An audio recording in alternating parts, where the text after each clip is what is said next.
1 ohm. So 1 ohm, in the previous thing we have seen the potential difference across the ends of the conductor is directly proportional to the current flowing through it.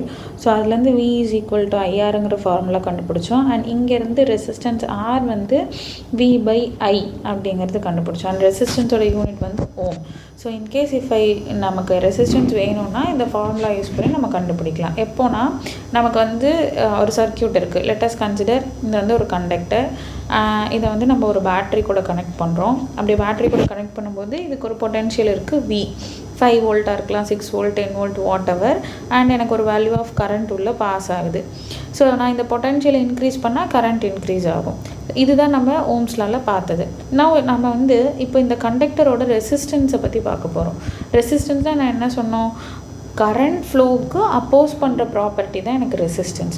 So இந்த ரெசிஸ்டன்ஸோட values எப்படி இருக்கும்? இந்த ரெசிஸ்டன்ஸோட values milli ஓம்ஸில் கொடுக்கலாம், இல்லை micro ஓம்ஸில் கொடுக்கலாம், or mega ohms or kilo ohms. So whatever the thing. So milli ஓம்ஸ்னால் நம்ம இப்போ ஃபார் எக்ஸாம்பிள் 20 மில்லி ஓம்ஸ் கொடுக்குறாங்கன்னா we have to write it as 20 into 10⁻³ ohms. Micro ohms அப்படின்னா in case 30 micro ohms, we have to convert it into 30 into 10⁻⁻6 ohms. And mega ohm 40 mega ohm, mega in the sense 10⁻+6, அப்போ 40 into 10⁻6 ohms. in case எனக்கு வந்து 80 kilo ohms K, அப்போ 80 into 10⁻+3. So இது ரிப்பீட்டடாக கேட்கக்கூடியது, especially இந்த micro ohms வந்து கொஷனில் கேட்கலாம். இப்போ நமக்கு இந்த மாதிரி வேல்யூஸ் இருக்குது இல்லையா, இந்த values depends upon this resistance. நமக்கு ரெசிஸ்டன்ஸ் பார்த்தோம்னா இந்த மாதிரி ஒரு குட்டி டிவைஸ் மாதிரி இருக்கும், இப்படி இருக்கும். அண்ட் இது வந்து செராமிக்கில் மேடாக இருக்கும். ஸோ இதனுடைய வேல்யூ வந்து நமக்கு எதர் 20 ஓம்ஸ்ன்னு சொல்லலாம், இல்லை 40 ஓம்ஸ்ன்னு சொல்லலாம், எப்படி வேணாலும் சொல்லலாம், இல்லை 40 மைக்ரோ ஓம்ஸ். ஸோ அது வந்து மேனுஃபேக்சர் பண்ணும்போதே அந்த வேல்யூஸ்க்கு மேனுஃபேக்சர் பண்ணுவாங்க. இந்த டெஃபினிஷன் வந்து 1 ஓம்ஸை வந்து நம்ம எப்படி டிஃபைன் பண்ணலாம், லைக் நிறைய இம்பார்ட்டன்ட் கொஷின்ஸ் இருக்குது எலக்ட்ரிசிட்டிஸ் லெசனில். அதில் வந்து mainly define 1 volt, define 1 ampere of current, or define 1 ohms of resistance. 1 ohm ரெசிஸ்டன்ஸ்னால் எப்படி நம்ம அதை டிஃபைன் பண்ணுவோம் அப்படின்னு பார்த்தோம்னா, ஸோ இப்போ நான் இங்கே கனெக்ட் பண்ணியிருக்கேன் இல்லையா கண்டக்டர். ஸோ இந்த கண்டக்டரில் நான் வோல்டேஜ் வந்து 1 வோல்ட் வைக்கிறேன், ஓகேவா.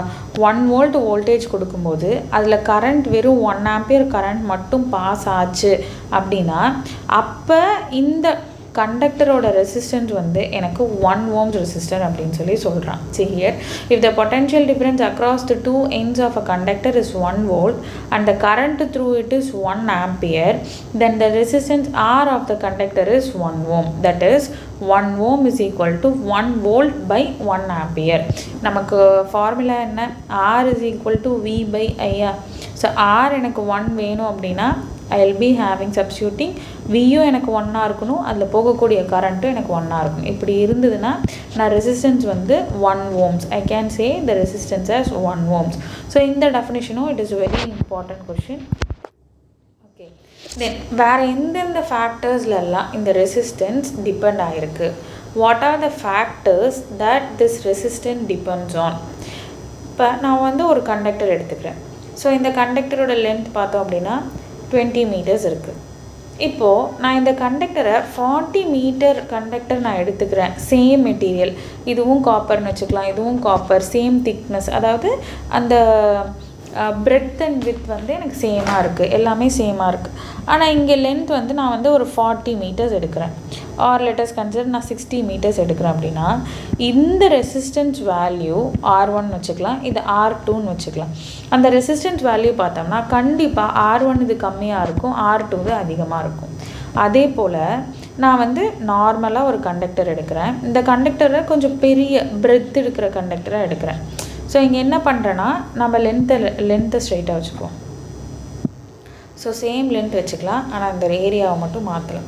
இப்போ ஃபார் எக்ஸாம்பிள் வாட்டர் ஃப்ளோ ஆகிறதுனே வச்சுக்கலாம். வாட்டர் வந்து இந்த சின்ன பைப்பில் கம்மியான வால்யூம் தான் போகும். ஸோ அப்போ கம்மியாக போகும்போது என்ன பண்ணுது, பைப் வந்து நிறையா தண்ணி விடல அப்படின்னா இது என்ன அப்போஸ் பண்ணுதுங்கிற மாதிரி வச்சுக்கலாம். அதே இதில் பார்த்தோம் அப்படின்னா எனக்கு வால்யூம் அதிகமாக இருக்குது, அதனால எனக்கு நிறையா வாட்டர் வந்து எனக்கு ஃப்ளோ ஆகும். அப்போ நிறையா ஃப்ளோ ஆச்சுன்னா எனக்கு ரெசிஸ்ட் பண்ணலைன்னு அர்த்தம். அதே தான் நம்ம இந்த வாட்டருக்கு பதிலாக நான் வந்து கரண்ட் அனாலஜியாக வைக்கிறேன்.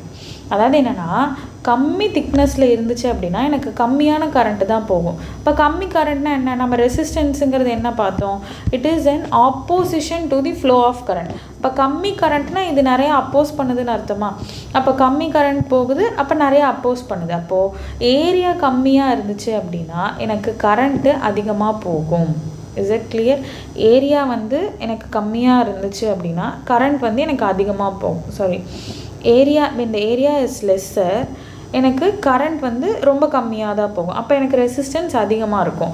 That means when R is like, நம்ம எப்படி சொல்லலாம், ஏரியா அதிகமாக இருந்துச்சுன்னா எனக்கு ரெசிஸ்டன்ஸ் கம்மியாக இருக்கும்.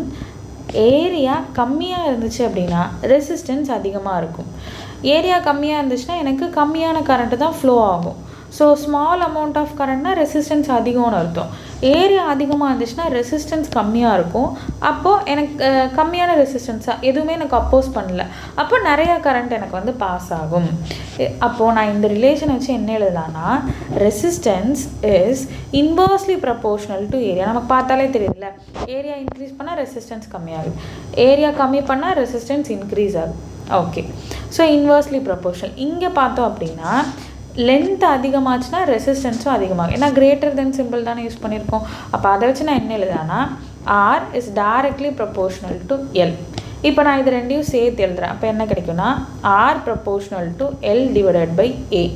ஸோ இது ப்ரப்போர்ஷனல் இல்லையா, நான் இதில் வந்து ஈக்குவல் டு கொண்டு வரணும்னா நான் ஒரு கான்ஸ்டண்ட்டை உள்ளே கொண்டு வளைக்கணும். அப்போ என்னது, R is equal to rho L by A. இங்கே ரோங்கிற ஒரு கான்ஸ்டண்ட்டை கொண்டு வரேன். ரோங்கிறது அப்போ என்னது, ரெசிஸ்டிவிட்டி. ரோங்கிறது என்ன அப்படின்னா ரெசிஸ்டிவிட்டி. அப்போ இந்த ரெசிஸ்டன்ஸ் என்னென்ன ஃபேக்டர்ஸ் எல்லாம் டிபெண்ட் பண்ணியிருக்குன்னா, ஃபஸ்ட்டு ஃபேக்டர் லென்த்து. எப்படி, லென்த் அதிகமானால் எனக்கு ரெசிஸ்டன்ஸ் அதிகமாகும், லென்த் கம்மியானால் எனக்கு ரெசிஸ்டன்ஸ் கம்மியாகும். அதே செகண்ட் கேஸ் பார்த்தோம் அப்படின்னா ஏரியா. ஏரியா அதிகம் ஆச்சு அப்படின்னா ரெசிஸ்டன்ஸ் எனக்கு கம்மியாகும், இன்வர்ஸ்லி ப்ரப்போர்ஷனல். ஏரியா கம்மியாச்சுன்னா ரெசிஸ்டன்ஸ் வேல்யூ அதிகமாகும். ஓகே, அண்ட் தேர்டு ஒன் இந்த ரெசிஸ்டிவிட்டி, ரோ. இந்த சிம்பிள் வந்து ரோ. இப்போ ரெசிஸ்டிவிட்டிங்கிறது என்ன அப்படின்னா, it depends upon the nature of the material. It depends upon the nature of the material. அதை டினோட் பண்ணுறது தான் இந்த சிம்பிள் ரெசிஸ்டிவிட்டி ரோ. ஸோ இப்போ வென் ஜம்பிங் இன்டு ரெசிஸ்டிவிட்டி, இப்போ ஆரோட இன்னொரு ஃபார்முலா, ஃபஸ்ட்டு நம்ம பார்த்தது V/I பார்த்தோம். வோல்டேஜ் அண்ட் கரண்ட் கொடுத்துருந்தாங்கன்னா நம்ம இந்த ஃபார்முலா யூஸ் பண்ணி சால்வ் பண்ணலாம். இப்போ இன்னொரு ஃபார்முலா என்ன கண்டுபிடிச்சிருக்கோம், R is equal to rho L/E. இந்த ஃபார்முலா எங்கே யூஸ் பண்ணலான்னா, இப்போ கொஷினில் எனக்கு லென்த்து, ஏரியா, ரெசிஸ்டிவிட்டி எல்லாம் கொடுத்துருக்காங்க அப்படின்னா அந்த டைமில் நான் இந்த ஃபார்முலா யூஸ் பண்ணி அந்த கண்டக்டருடைய ரெசிஸ்டன்ஸை நான் கேல்குலேட் பண்ணலாம். இப்போ நம்ம ரெசிஸ்டிவிட்டிக்குள்ளே ஜம்ப் பண்ணலாம். இப்போது ரெசிஸ்டிவிட்டிங்கிறது பார்த்தோம் அப்படின்னா, நான் இந்த ஈக்குவேஷனை ரீஅரேஞ்ச் பண்ணேன். RA/L அப்படின்னு எழுதலாம். ஸோ ஆருங்கிறது என்ன, ரெசிஸ்டன்ஸ், அதோட யூனிட் ஓம். ஏரியாங்கிறது என்ன, இட் இஸ் அது என்னது, area, we can measure the area. So ஏரியாங்கிறது ஒரு 2 டைமென்ஷனல் குவான்டிட்டி. அதுக்கு பார்த்தோம் அப்படின்னா அதோட SI யூனிட் எனக்கு மீட்டர் ஸ்கொயர் டிவைடட் பை லென்த்தோட யூனிட் என்னது, எனக்கு மீட்டர். கரெக்டாக? ஸோ அப்போ நான் இதை கேன்சல் பண்ணனா இந்த ரெசிஸ்டிவிட்டியோட யூனிட் பார்த்தோன்னா ஓம் மீட்டர். ஸோ இது நமக்கு இந்த கொஷின்ஸ் வந்து கண்டிப்பாக கேட்குறதுக்கான, இந்த மாதிரி கொஷின்ஸ் கேட்குறதுக்கான சான்சஸ் இருக்குது. அதாவது derive the unit of resistivity, derive the unit of resistivity. So இதுதான் வந்து எனக்கு இந்த மெத்தடில் தான் நம்ம பண்ணணும். ஃபஸ்ட்டு ஆர் இந்த ஃபார்முலா எழுதணும். நெக்ஸ்ட்டு இதை ரீஅரேஞ்ச் பண்ணி ரோ வச்சு நம்ம எழுதணும். அடுத்து இதனுடைய யூனிட்ஸை நம்ம இங்கே சைடில் நம்ம போட்டுக்கலாம். ஸோ ஆரோட யூனிட் ஓமு, இந்த அரோமாக்ஸ் எல்லாம் தேவை கிடையாது. ஏரியாவோட unit m square, metre square. லென்த்தோட யூனிட் எம். ஸோ இதை சால்வ் பண்ணனா இந்த ரெசிஸ்டிவிட்டியோட யூனிட் வந்து ஓம் மீட்டர் அப்படின்னு சொல்லுவாங்க. ஓகேவா? ஸோ ஏன் இந்த ரெசிஸ்டிவிட்டி மாறாது why it is not changing. இப்போது நம்ம இதுக்கு முன்னாடி பார்த்ததில் இந்த கண்டக்டரோட லென்த்தை இன்க்ரீஸ் பண்ணோம், இந்த கண்டக்டரோட ஏரியாவை மாற்றணும், அப்போ அதெல்லாம் மாற்றினா இந்த ரெசிஸ்டன்ஸ் எல்லாம் மாறுது அப்படின்னு சொல்கிறாங்க. இப்போது நம்ம இந்த ஏரியாவையும் லென்த்தையும் 1 யூனிட்டில் வச்சுக்குவோம். அதாவது லென்த் வந்து 1 மீட்டராகவும் ஏரியா வந்து 1 மீட்டர் ஸ்கொயராகவும் வச்சுட்டு அந்த கண்டக்டரில் எவ்வளோ ரெசிஸ்டன்ஸ் இருக்குதுன்னு நான் கேல்குலேட் பண்ணுவேன் இல்லையா. ஸோ அதை தான் நான் என்ன சொல்லுவேன்னா ரெசிஸ்டிவிட்டி அப்படின்னு சொல்லுவேன். So which is known as resistivity. ரெசிஸ்டிவிட்டினா என்ன, அந்த கண்டக்டரோட லென்த்தும் ஏரியாவும் 1 இருக்கும்போது அதனுடைய ரெசிஸ்டன்ஸ் வேல்யூ என்ன வருதோ அதுதான் எனக்கு ரெசிஸ்டிவிட்டி அப்படின்னு சொல்லுவோம். ஓகேவா. The resistance offered by the conductor when it has 1 unit of area and 1 unit of length is known as resistivity of the material. இப்போ ஃபார் எக்ஸாம்பிள் நான் ஒரு 20 metre length and some area of cross section இருக்கக்கூடிய ஒரு copper wire எடுத்துக்கிறேன். அந்த copper wire நான் use பண்ணும்போது அதோட ரெசிஸ்டிவிட்டி கேல்குலேட் பண்ணோன்னா எவ்வளோ நீளமாக இருந்தாலும் சரி அந்த 1 யூனிட் லென்த்தை தான் நான் கன்சிடர் பண்ணுவேன். கரெக்டாக. அப்போ அந்த 1 யூனிட் லென்த்தில் எவ்வளோ ரெசிஸ்டன்ஸ் இருக்குது அப்படிங்கிறது தான் ரெசிஸ்டிவிட்டி. நாம் அதை 100 மீட்டர் 500 மீட்டர் எவ்வளோ தூரம் எடுத்தாலும் அந்த ரெசிஸ்டிவிட்டி எனக்கு மாறவே மாறாது. இப்போ காப்பருக்கு ஒரு விதமான ரெசிஸ்டிவிட்டி இருக்கும், அலுமினியம்க்கு ஒரு விதமான ரெசிஸ்டிவிட்டி இருக்கும். சரியா. ஸோ அந்த ரெசிஸ்டிவிட்டிங்கிறது it depends upon the nature of the material. என்ன விதமான மெட்டீரியல் அது அப்படிங்கிறத பொறுத்து தான் எனக்கு இந்த ரெசிஸ்டிவிட்டி இருக்கும்.